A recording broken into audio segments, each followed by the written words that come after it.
red bricks to y'all. If you got 15 minutes, an attention span for about 15 minutes, I got something to say.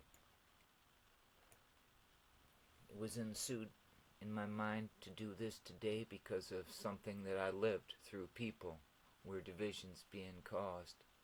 So walls rise, guardians of dreams, defenders of fears, where stones stand to shield or to carve world in tears. The echo tales of safety, yet harbor hidden cries. Their strength births refuge, but also partitioned skies. They shelter, they fortify, they stand tall, so grand, yet within their sturdy embrace rifts scar the land. For while they guard, they also sever, true and strong, a paradoxal testament to where we belong. Walls, both guardians and barriers, hold truths concealed, their duality a testament unconcealed. Everything I have said is real. The paradoxal, or the paradox of their might, they shelter and they divide in the absence of light. So, makes you think, don't it, folks? It makes you think, right? So, you start thinking about that, and well, that I'm not done yet, but because I have some more to say. But I'll show you what I wrote here, and you just follow along, so we don't have to watch that right there on my mug there. Well, that's stuff I collect in the summer, looking at this world. As a meltologist, you look at things differently. So, wall kissers. So in the tapestry of human history and spirituality, there are threads woven from ancient traditions that continue to shape our beliefs, rituals, and connections to the divine. Across cultures and faiths, there exists a profound reverence for certain structures, objects, or sites, a veneration expressed through the act of touching, kissing, or venetrating walls. In the pages of religious texts and the annals of history, we find narratives that speak of these acts of devotion. From the poignant ritual of kissing the black stone of Kaaba to the tender touch of the Western Wall in Jerusalem, these actions hold deep significance rooted in the collective consciousness of diverse communities. These practices are not merely gestures, they are profound expressions of faith, history, a cultural heritage. They are the echoes of the time long past, carrying the weight of centuries of devotion, longing, and spiritual connection. To understand the significance of the kissing walls is to delve into the rich tapestry of humanity's quest for the divine, a quest that transcends time, borders, and creed. In this exploration, we discover a common thread, a reference for the sacred yearning for connection, a testament to the enduring power of faith. Through these acts, we bridge the chasm between the material and the spiritual, finding solace, hope, and a sense of belonging that transcends the confines of this mortal existence. As we unravel the stories behind these acts of devotion, we uncover not just religious practices, but also the essence of human spirituality, the innate desire to seek the divine, to find solace in sacred spaces, and to forge a connection with something greater than ourselves, if it be in a group, see? And when people step on that, they will see it. So some people, I don't know what it is, maybe the Canadian air is making them not think or something, so they need to start thinking more. So anyway, in sharing these reflections, we invite dialogue, understanding, and a celebration of diversity and the depth of our spiritual tapestry.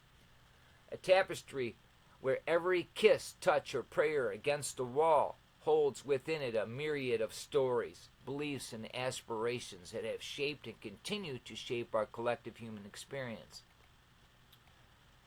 The practice of kissing or venerating physical structures, including walls or stones, is not unique to one specific religious group.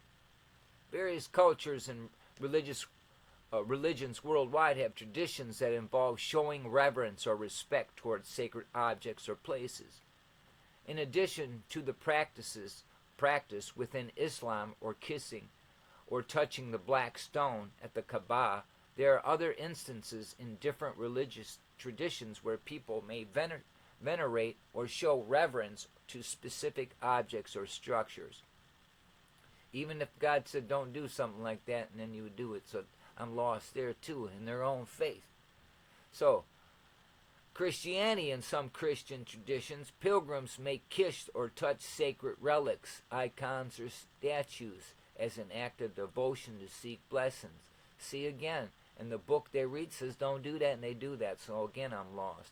For example, in Catholicism, there's a tradition of kissing relics of saints or statues representing religious figures. So they're dead, and the word says don't do that, and yet they do it. See there again. So anyway, here, Hinduism. Devotees in Hinduism often show reverence to sacred statues, images, or objects in temples. Some may touch or kiss these objects, again, gesture of respect and devotion. Buddhism. Certain Buddhist practices involve showing reverence or statues or relics of Buddha. Followers may bow, make offerings, or touch these objects as part of their devotional practices. So, indigenous and folk religions, various indigenous or folk religions, have traditions where people venerate sacred stones, natural formations, which today we know aren't natural formations. It was caused by the melt. So, or specific sites. Practices might include touching, kissing, or leaving offerings as a part of rituals. In each of these cases, the act of kissing or touching a specific object or structure is often tied to the religious or cultural beliefs of the community and is seen as a way to express reverence, seek blessings, or connect with the divine or the sacred.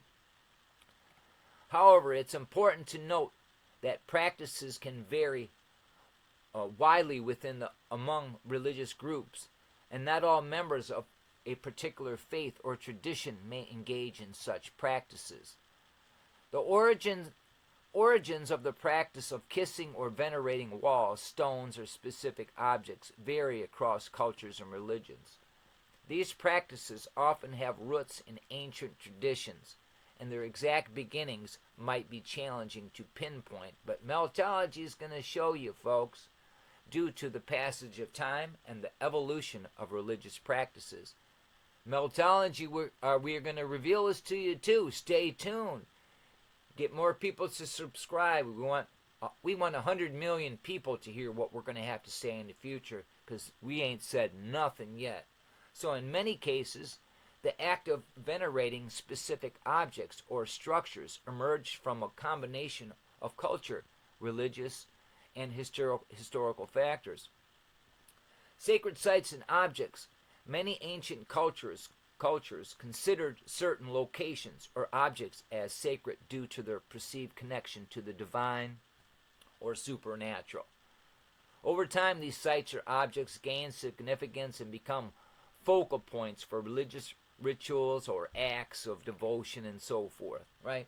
So religious rituals and beliefs involving physical interaction with sacred objects or sites could have developed as expressions of faith, reverence, or seeking divine blessings.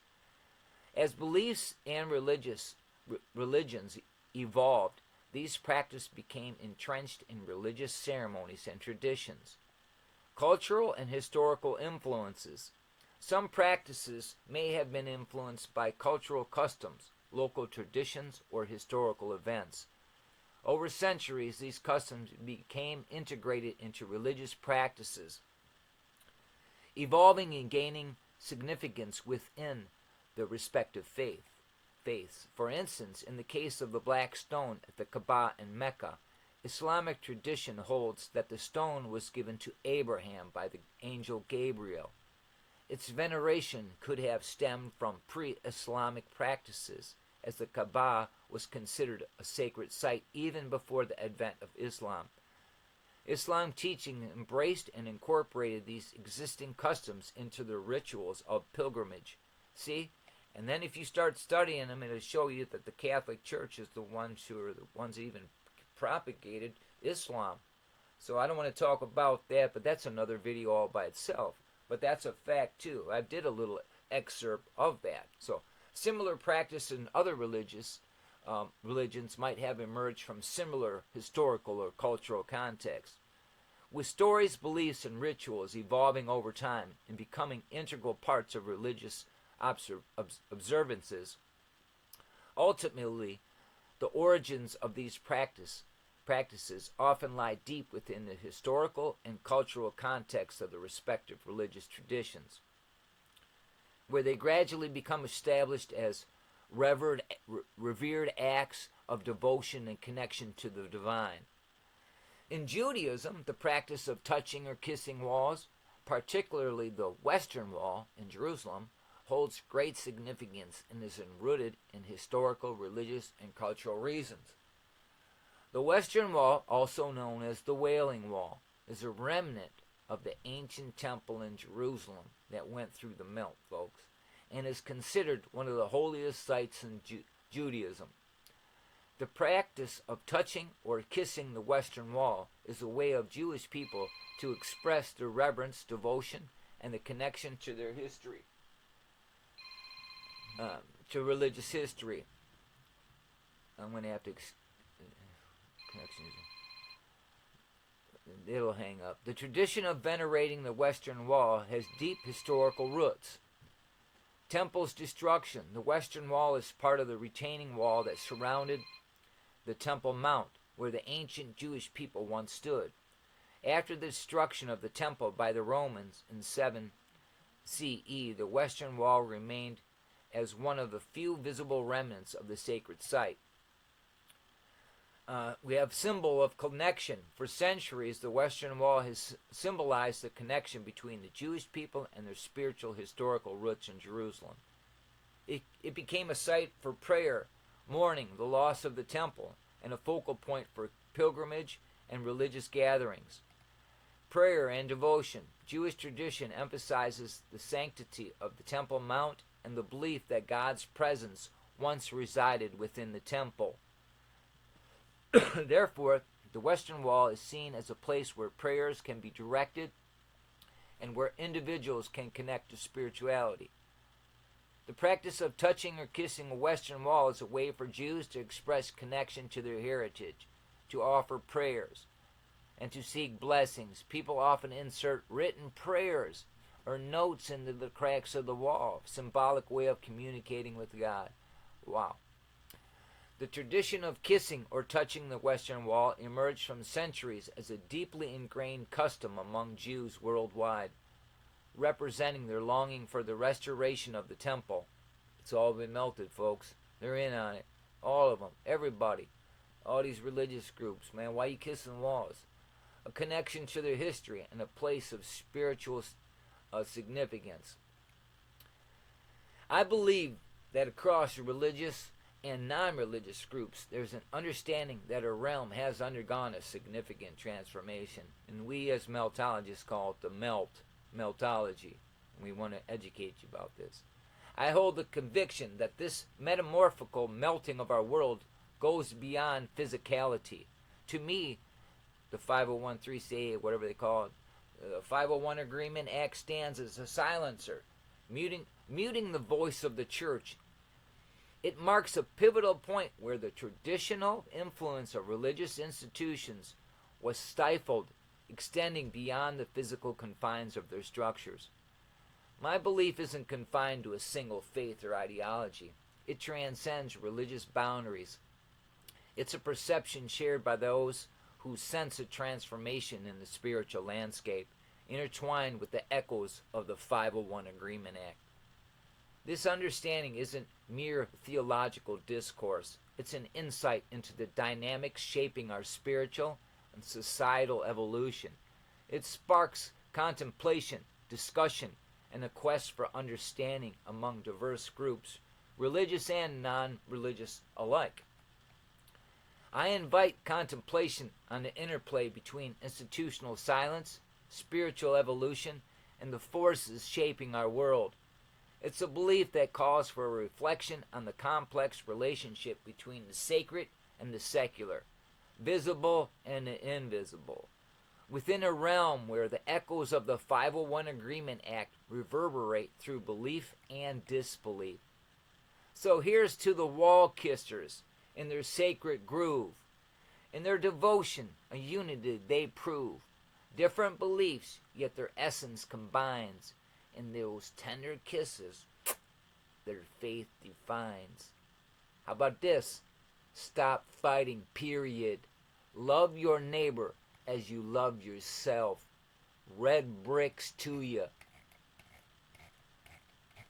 Red bricks.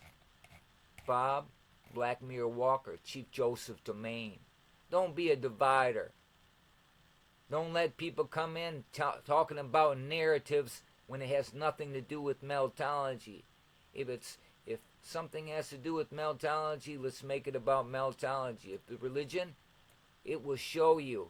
Religion and Meltology. Meltology is trying to awaken the people, or hook, line, and sinker to get them to believe in yourself. And stop chasing Pied Piper. Don't be a follower. Be a leader. Okay? So get on board with the Red Brick team. Come on board. We need some leaders. We need people making noise. So come on board.